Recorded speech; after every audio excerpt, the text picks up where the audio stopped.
Good afternoon, and thank you, Dean Gillis, for your kind words.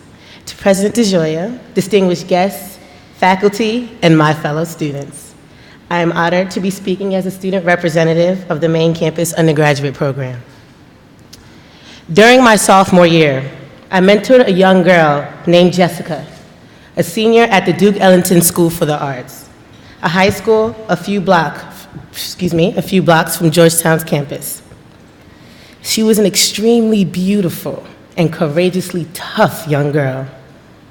But with the reputation on campus for her impatience with school, Jessica graduated without having put her best academic foot forward. In a recent phone conversation, Jessica explained her negative feelings about school.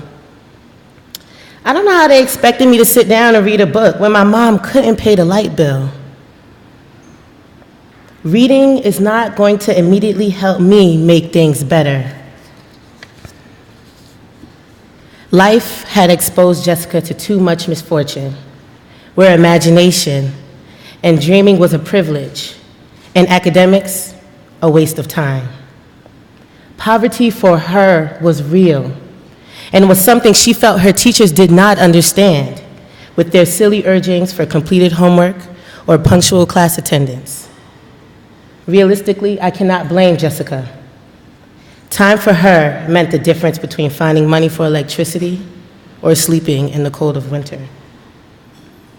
For Jessica and for many other students, the burden of finances can overpower one's commitment to and focus on education. And unfortunately, many students who need this financial assistance come from minority communities of poverty and low social capital. Consider my own background, for example. I live in an African American community where 17% of the residents live below the poverty line, where the first person to walk across the stage at my middle school graduation was with child, and where you can easily find yourself in the middle of a dangerous drug exchange. My own brother was. What do we do then for youth like Jessica who've experienced things no child should? What Jessica needed is what Georgetown gave me and what I strive to provide for the girls I mentored during Girl Talk.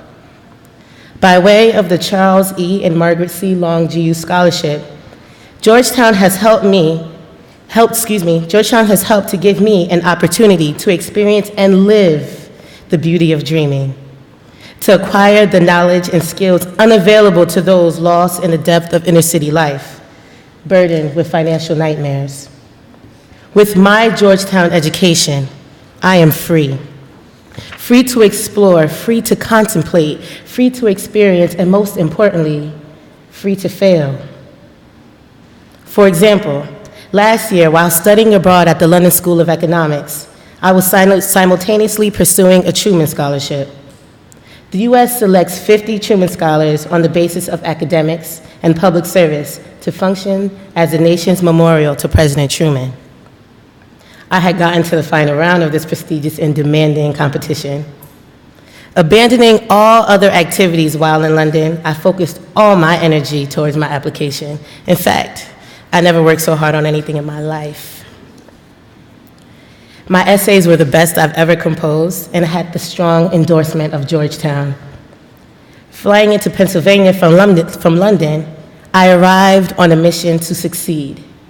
I exuded confidence, answered the questions with informed conviction and passion, and I prayed hard, so hard. I returned to London expected then.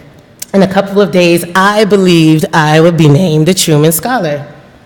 It came as no surprise then that when I received notification of my loss, my entire world of confidence, assurance, and success collapsed. I had put all my energy into this fellowship, and in my eyes, I had failed. It was as if the world denied me at my best. So while it is disappointing to receive this loss, there was a beauty in my failure. I reflected on my motivations and gained a deeper desire and commitment to see them realized. Given the community I am in and my knowledge of Georgetown's faith in me and my work, I worked harder. I stayed up longer and I prayed harder. And I eventually did come out stronger, so much so that only a few weeks later, I was named a 2009 Top 10 College Woman for Glamour magazine. My disappointment became a learning experience, a chance for me to improve upon my previous strategy and reach higher. This is what makes a Georgetown education so valuable. One's ability to fail and still have high chances of success only happens in places like these. For Jessica, and for many of the students I work with, life is not so generous. Failure for them means the end of opportunity, the end of dreams, and an entrance into the one-way door of the juvenile justice system. That is why I am here. I am a living testament to show you that your donations do work for me and my mentees. The lives you affect are real, and the reach of your influence spans wide. Through the opportunity to obtain a Georgetown education, despite my financial limitations, I will never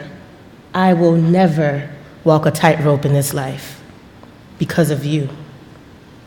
I can dream, achieve, fail, and try again, looking only to future success. Because of you, I can continue on a legacy of service where I can influence young lives by encouraging them to never give up and proving that education is the ticket and to opportunity through my life's testimony. I thank all of you dearly for believing in my story and my potential to affect the world. Because of your philanthropy, my Georgetown education was possible, and so is my ability to be a story for the young girls who, through my life, they can live, they can imagine, they can realize, and they can achieve. Thank you.